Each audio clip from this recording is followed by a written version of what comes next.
हिंद, जय भारत, वंदे मातरम। साथियों, सत्य और न्याय के पृथ्वी दर्पण यूट्यूब चैनल में आपका स्वागत है। मैं हूं आपका मित्र योगी माथुर। आज हम एक बहुत ही अहम, गंभीर, महत्वपूर्ण विषय को लेकर आपके समक्ष प्रस्तुत हुए हैं, जिस पर आप भी जरूर अपने विचार व्यक्त करना, अपने सुझाव देना। आज का विषय है कि भारत का भविष्य क्या रहेगा। आंकड़ों के झरोखों से मैं आपको तक पहुंचाने का प्रयास करता हूं। यह है दैनिक जागरण अखबार के झंकार, जिस 25 दिसंबर का है। इसमें न्यायपालिका के प्रधान न्यायाधीश BI चंद्रचूड़ जी, जिसको दे रखा है कि 5 करोड़ मुकदमे, केसेस भारत की अदालतों में पेंडिंग पड़े हैं। 5 करोड़ मुकदमों का मतलब है 10 करोड़ परिवार उसमें ग्रस्त है। 5 करोड़ मुकदमे एक पक्ष है, तो दूसरा भी तो विपक्ष भी तो है। 10 करोड़ परिवार प्रभावित है। 10 करोड़ परिवारों में अगर परिवार सदस्य गए 2 की भी गिनती लगाओ तो 20 करोड़ की संख्या तो यहीं पहुंच जाती है। मैंने खुद इस देश के लिए, अपने स्वयं को न्याय दिलाने के लिए कंझावला SDM कोर्ट से लेकर district court Rohini, high court और सुप्रीम कोर्ट, चारों जगह केस चल रहे हैं। चारों जगह 10 को से मैं इसमें फंसा हुआ हूं। कहीं पर भी कोई न्याय या न्याय की उम्मीद दूर दूर तक नहीं नजर आ रही है। ये मेरी व्यक्तिगत कहानी हुई, मैं भुगत भोगी हूं, इसलिए बोल रहा हूं। मेरे जैसे कितने योगी योगेंद्र इसमें फंसे हुए हैं, जो तिल तिल कर मर रहे हैं, न जीने में न मरने में, किसी भी हालात में नहीं। मित्रों, इसके आगे जो आंकड़े आने वाले हैं ये और भी चौंकाने वाले हैं। ये तो एक हमारी भारतीय न्याय प्रणाली, एक न्याय व्यवस्था, जहां पर आने वाले पीड़ित व्यक्ति का मनोभाव पढ़ते हैं, उसकी परेशानी पढ़ते हैं, उसके जेब का, उसकी पूंजी का, उसके सामर्थ्य को देखते हैं, और वहां से जिसके जितना ऊर्जा उतना उसने निकाला। किसी के अंदर कोई प्रेम, प्रीति, सहानुभूति नाम की कोई गुंजाइश नहीं है। कोई मानवता, कोई मानवीय मूल्य, कोई सामाजिक सरोकार, कुछ नहीं। 99% ऐसे व्यक्तियों से जो लाइसेंसधारी हैं, जो भारतीय संविधान का एक विभिन्न अंग है, किंतु कहीं पर भी ऐसी कोई बात, विचार, न्याय की किरण, न्याय की बातें कहीं नहीं सुनने मिले। सिर्फ अगले को भ्रमवाद में फैलाते हैं और उसका आर्थिक रूप से, मानसिक रूप से शोषण करते हैं। मैं किसी पर, व्यक्ति विशेष पर नाम लेकर आरोप प्रत्यारोप नहीं कर रहा हूं, न किसी को अपमानित करने का कोई लक्ष्य उद्देश्य है। लेकिन जिस काम के लिए हमारी जेब से, हमारी कष्ट कमाई से पैसा जा चुका है, पूंजी जा चुकी है, पेमेंट हो चुकी है, दाम मिल चुके हैं, उसके बदले में भी हमें न्याय नहीं मिल रहा है। इसका यह मतलब है कि एक सच्चे, सभ्य, स्वाभिमानी व्यक्ति को कम से कम उस परिवार में आईपीएस या उच्च स्तर पर कोई अधिकारी होता है तो कहीं कोई सुनवाई हो जाती है, कोई गुजरतर, नहीं तो कहीं को मतलब नहीं है। अब आगे बढ़ते हैं दूसरे आंकड़ों की ओर। इसके अलावा क्या क्या है देश में। भारत में लगभग 7.4 करोड़ लोग डायबिटीज से ग्रस्त हैं।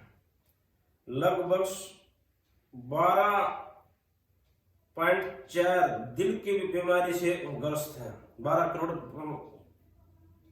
4 लाख। लगभग 40 करोड़ लोग ब्लड प्रेशर से पीड़ित हैं। रोड एक्सीडेंट की वजह से 1,55,000 लोगों की जान जाती है प्रति। 2020 में यह 16.80 बढ़ गया था। भारत में कैंसर से 7.84 लाख मौतें हुई हैं। भारत में हर साल लगभग 30 लोग टीबी के नए मामले दर्ज किए जाते हैं। WHO के मुताबिक भारत में 20 करोड़ से लोग डिप्रेशन अर्थात तनाव से सहित अन्य मानसिक बीमारियों के शिकार हैं। भय, भूख, भ्रष्टाचार, अपराध और सांप्रदायिक दंगों की दहशत में करोड़ों भारतीय अपने जीवन को ढो रहे हैं, जीवन जीने को मजबूर है। और इसके अलावा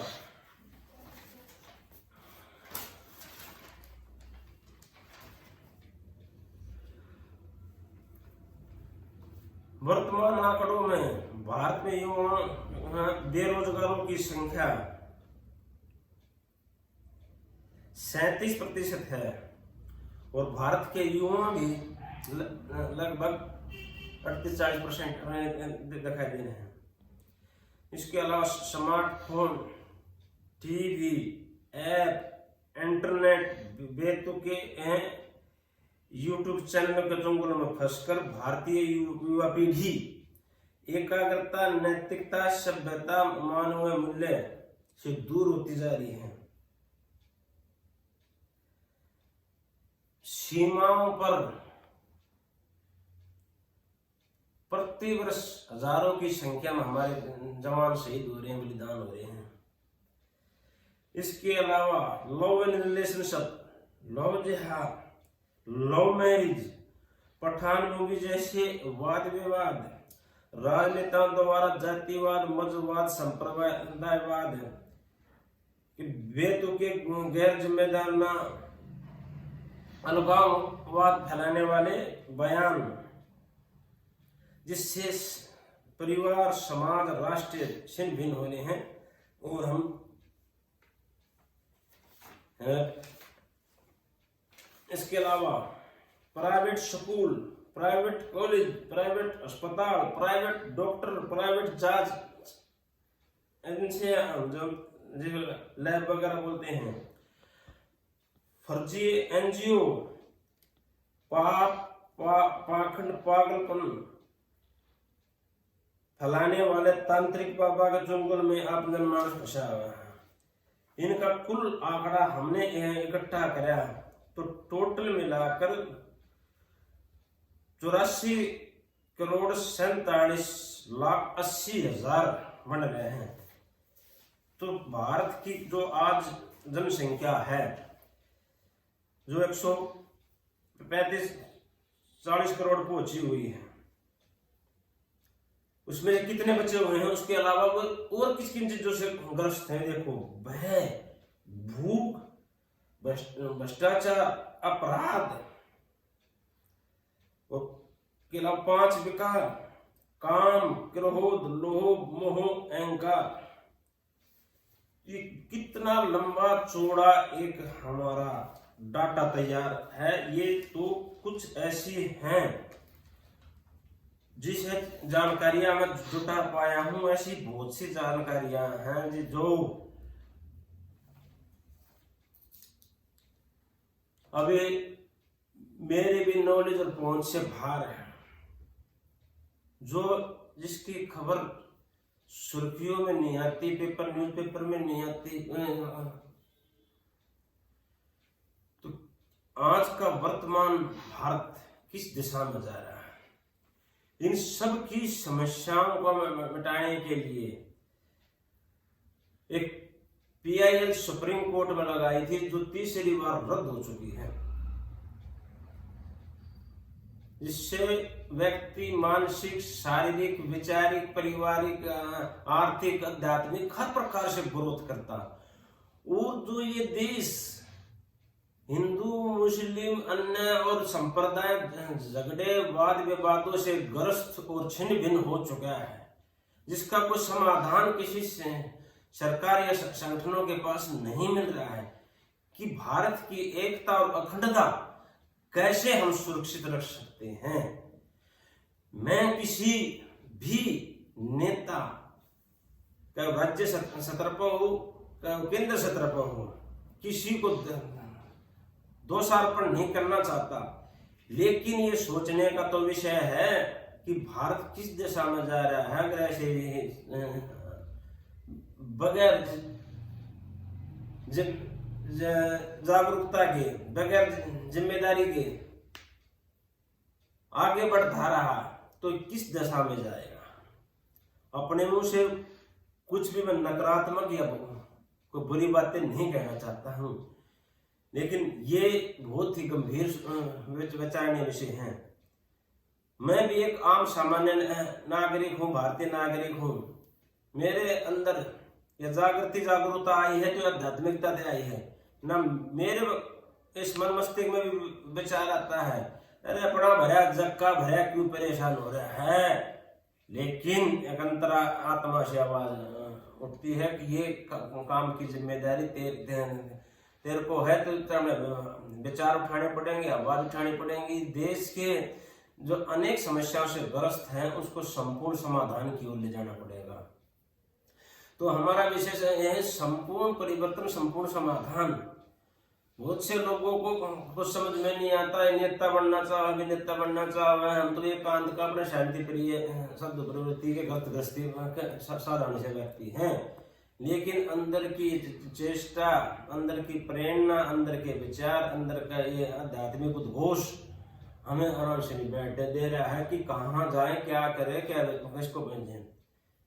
हम एक सामान्य व्यक्ति हैं, सामान्य व्यक्ति के बातों पे, विचारों पे इतना महत्व नहीं दिया जाता। इन्हीं विषय पर को बड़ा, जैसे सुधीर जी, उनसे सुधीर चौधरी हैं, या और भी कई ऐसे हैं जो ऐसे गंभीर मुद्दों से उठा के लेते हैं और इस पर रखते हैं। तो ऐसे निष्पक्ष पत्रकार करने वाले पत्रकार, हैंकर, न्यूज चैनल चलाने वाले कितने और हैं जो इस देश के, समाज की, परिवार की, व्यक्ति विशेष की गंभीर समस्याओं को उठाते हैं और उनकी आवाज शासन प्रशासन तक पहुंचाते हैं। इस देश में ऐसा कोई माध्यम, ऐसा कोई मंच, ऐसा कोई सिस्टम नहीं है जिससे आम जनमानस को न्याय मिल सके, उसको एक उत्तम जीवन शैली मिल सके, एक शोषण मुक्त, युद्ध विहीन एक सामाजिक माहौल बन सके। जब हर किसी को यही हो जाएगा, मैं और मेरा, पैसा, पैसे से पावर, पावर से सब कुछ आप हासिल कर सकते हैं। तो ये सोच हमें कहाँ ले जा रही है? ये व्यक्तिगत पूंजीवाद की होड़, ये एक हमें अंधी गहरी खाई में ले जाने की तैयारी हो रही है और ये किसी के भी बस में नहीं है। प्रकृति परमात्मा नीति का तो खेल होगा तो चमत्कार होगा। और सबसे पहले समाज से लेकर सरकार तक, सरकार से लेकर समाज तक सभी को अपने नैतिक, राष्ट्रीय, मानवीय मूल्य के जो कर्तव्य होते हैं उनको याद करना पड़ेगा, शमन करना पड़ेगा और उनकी ओर अग्रसर होना पड़ेगा। बड़ी विचित्र विडंबना है कि भगवान ने, ईश्वर ने, अल्लाह ने, गॉड ने, रब ने हम इंसान को बनाया, इंसान जुन्नी को बनाया, मानव जाति को बनाया,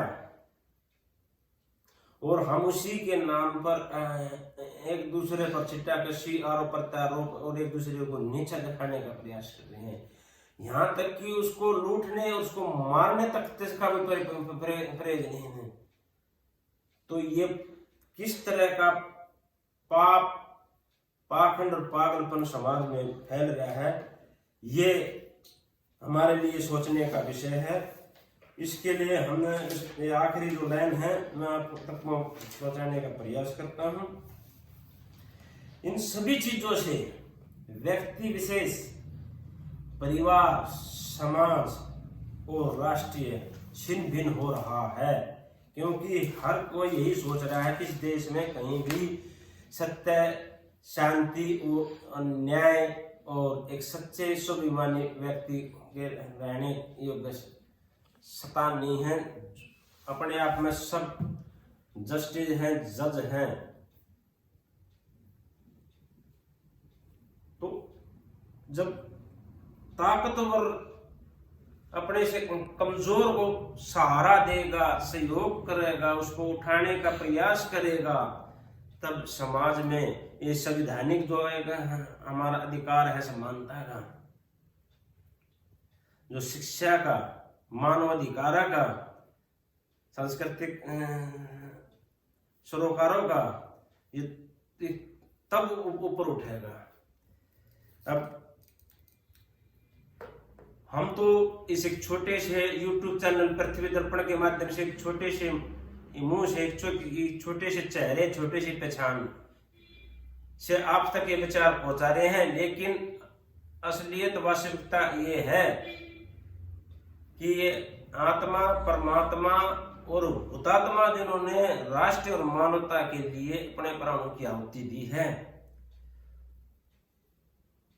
उन सभी को इस पे एक आशीष, आशीर्वाद, एक मार्गदर्शन, एक साथ सहयोग की आवश्यकता है। आज हम यहां से भटके तो पता ना कहां जाएंगे। मेरे मित्रों, मेरे साथियों, मेरे राष्ट्रवादियों, शुभचिंतकों, बुद्धिमानों, बलवानों, विद्वानों, धनवानों, सरकारी और गैर सरकारी जितने भी देश में रह रहे हैं, उनको सभी से हाथ जोड़कर नतमस्तक होकर मैं निम्र प्रार्थना करता हूं कि इस दिशा में, इस विषय पर कुछ अपने विचार रखें, सुझाव रखें, सहयोग करें, मार्गदर्शन करें, ताकि हम कुछ मिलजुल कर ग्रस्त होते समाज और राष्ट्र को हम जो हमारे ऊपर बैठे हैं, जो सरकारें चल रही हैं राज्य स्तर पर, केंद्र स्तर पर, हम उनके साथी सहयोगी बने, वे हमारे साथी सहयोगी पूर्व बने, तो हम इस जंजाल से निकल सकते हैं। ये मेरा व्यक्तिगत विचार, व्यक्तिगत सुझाव, एक आध्यात्मिक जो प्रेरणा है उसके माध्यम से ये बातें आप तक पहुंचा रहा हूं। इसके अलावा ना कितने वाद विवाद बढ़ा लो, उसका कोई अंत नहीं होता। कितने ही पिछले गड़े मुद्दों को निकाल लो, उनका कुछ नहीं होता। जो पीछे बीत गया उसको बिंदी लगाओ, और आने वाले जो समय का 2023 यानी कि हम स्वतंत्रता के 76वें वर्ष को पूरा कर रहे हैं, और हम किस दिशा में जा रहे हैं? हम क्या इसको विकास बोल रहे हैं या कुछ और बोल रहे हैं?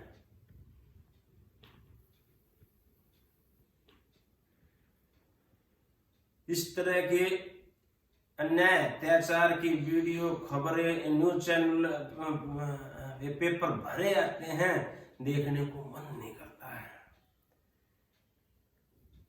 अरे हम कैसे देश समाज में जीवन जी रहे हैं? मित्रों, आगे और ना कुछ कहते हुए अपनी वाणी को, अपने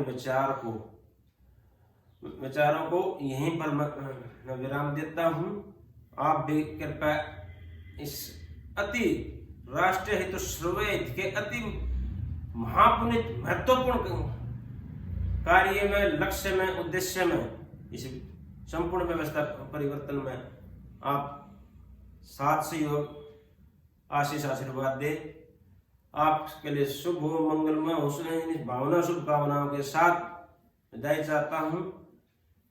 जय हिंद, जय भारत, वंदे मातरम साथियों। ओम जय राम, ओम जय राम, ओम। मेरा नाम डॉक्टर NP सिन्हा है। मैं दिल्ली यूनिवर्सिटी में डिपार्टमेंट ऑफ इकोनॉमिक्स में प्रोफेसर हूँ। आज मैं तपस्वी आदर्श परिवार के आश्रम में बैठा हुआ हूँ और वहाँ के जो तपस्वी आदर्श परिवार के जो अध्यक्ष हैं उनका नाम योगी योगेंद्र सिंह माथुर जी है। मैं अपने जीवन की घटना बताता हूँ कि मैं जब इनसे पहली बार आश्रम में मिला तो जब उन्होंने अपने अध्यात्मवाद की बातों को हमको बताया तो हमें सुन के काफ़ी आश्चर्य हुआ, क्योंकि जितनी इन्होंने पढ़ाई की है उससे कोई मतलब नहीं है, लेकिन आध्यात्मिकता के आधार पर जो इनके मुंह से जो वचन निकलता है वो हमको सुन करके आश्चर्यचकित होता है और आश्चर्य लगता है कि इतना मतलब कम उम्र के लोग और इतने कम उम्र के व्यक्ति के पास इतना आध्यात्मिक ज्ञान कहाँ से है। ये उस परमपिता परमेश्वर की इच्छा है और आशीर्वाद है और इनके माता पिता का आशीर्वाद है और इनको अपने गुरुजनों का आशीर्वाद है कि इस तरह की बातें इनके मुंह से निकलती है। ये हमेशा एक दूसरे के कल्याण की बात करते हैं, कल्याण की बात करते हैं। वे चाहे कितना हो तकलीफ में हो लेकिन हमेशा दूसरे की भलाई के लिए सोचते हैं। कई लोग इनको आकर के मतलब ठगता है, परेशान करता है, कई तरह की बातें करते हैं, लेकिन उन सब चीज़ों का अफसोस नहीं करके हमेशा देश, राष्ट्रवाद और समाजवाद और लोगों के भलाई का काम करते हैं। ये हमेशा हिंदुत्व और हिंदुस्तान के कल्याण की बात करते हैं, हमेशा एक दूसरों को जोड़ने का काम करते हैं। और अभी हाल फिलहाल में जो राजनीतिक गंदगी है तो इन्होंने एक जनता ब्रिगेड पार्टी नाम का एक फौजियों का पार्टी बनाया है। उस पार्टी के माध्यम से इस समाज में ऐसा परिवर्तन करना चाहते हैं कि जैसे फौजी लोग सीमाओं पर अपने देश की रक्षा करते हैं और पूरी ईमानदारी और अपनी कर्मठता से देश की सेवा करते हैं और लोगों की सेवा करते हैं और उनके सेवा का ही फल है और उनके कर्तव्य निष्ठता का ही फल है कि हम लोग चैन से अपने घरों में सोते हैं। तो ये इन्होंने जो जनता ब्रिगेड पार्टी बनाया है उसके माध्यम से राजनीति में जो भी गंदगी है, चाहे वो केंद्र सरकार की गंदगी है, चाहे राज्य सरकार की गंदगी है, उन सारी गंदगियों को साफ करना चाहते हैं। जनता को केवल जो देश का राजा होता है उससे 10-12 प्रकार की चीज़ें चाहिए, जैसे रोटी, कपड़ा, मकान, बिजली, पानी, रोजगार, यातायात, शिक्षा, चिकित्सा, सुरक्षा और इसके अलावा कुछ बातें हैं जो जनता को चाहिए। इसके अलावा सरकार कुछ भी काम करती रहे उससे जनता को कोई मतलब होता नहीं है। यदि इन सारी चीज़ों का जनता मतलब सरकार मुहैया कराती है तो बस इतने ही से जनता को संतोष होता है और इतना ही से जनता की भलाई होती है। और इसके अलावा ये हमेशा लोगों को जोड़ने का काम करते हैं, चाहे हिंदू, मुस्लिम, सिख, ईसाई हो, उससे कोई मतलब नहीं है। इनके मन में एक ही बात होता है कि ये सारे जो भी लोग हैं उस परमपिता परमेश्वर के संतान हैं और सभी इंसान हैं और इंसान को इंसान की तरह बर्ताव करना चाहिए। बहुत बहुत धन्यवाद। एक वर्ग था देश में नेताओं का, इनमें लाला लाजपत राय, विपिन चंद्र पाल, लोकमान्य बाल गंगाधर तिलक, अरविंदो घोष, भगत सिंह, ऊधम सिंह, चंद्रशेखर आजाद, सुभाष चंद्र बोस, अशफाक उल्लाह, राम प्रसाद बिस्मिल, ये सब क्रांतिकारियों की एक लंबी सूची है जो ये मानते थे कि आजादी चाहिए, स्वतंत्रता चाहिए और हमारी शर्तों पर चाहिए, अंग्रेजों की शर्तों पर नहीं। लेकिन इसी देश में एक दूसरा वर्ग था नेताओं का जो ये कहता था कि ना आजादी चाहिए ना स्वतंत्रता चाहिए, हमको तो अंग्रेजों की साठगांठ करके सरकार चाहिए।